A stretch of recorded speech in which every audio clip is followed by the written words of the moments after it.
News 18 বাংলায় স্বাগত। News 18 prime নিয়ে আপনাদের সঙ্গে রয়েছি আমি প্রিয়াঙ্কা। স্কটিশ চার্চ কলেজের ছাত্রীর রহস্য মৃত্যু। 24শে জানুয়ারি কলেজ হোস্টেলেই অসুস্থ হয়ে পড়েন ছাত্রী।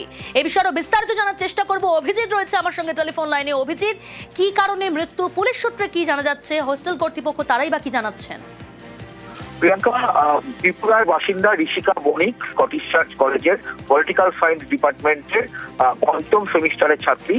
গত 24 তারিখ তার মা তার দুই রুমমেটকে ফোন করে জানায় যে ঋষিকাকে ফোনে পাওয়া যাচ্ছে না।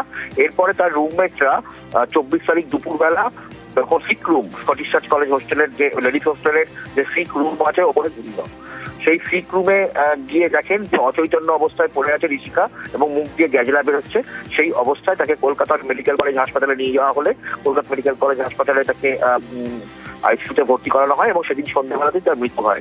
এরপরে পোস্টমর্টেম করা হয় এবং পোস্টমর্টেমের প্রাথমিক রিপোর্টে জানা যায় যে বিষক্রিয়ায় সম্ভবত মৃত্যু হয়েছে।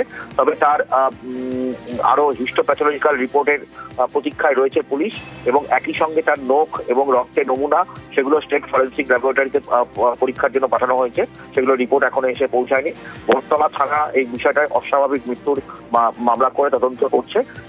তার বন্ধু বান্ধবদের, রুমমেটদের এবং ওই হোস্টেলের নিরাপত্তা রক্ষী তাদের জিজ্ঞাসাবাদ করেছে পুলিশ এবং একই সঙ্গে হোস্টেলের সিসিটিভি ফুটেজ সেটাকেও খতিয়ে দেখা হয়েছে।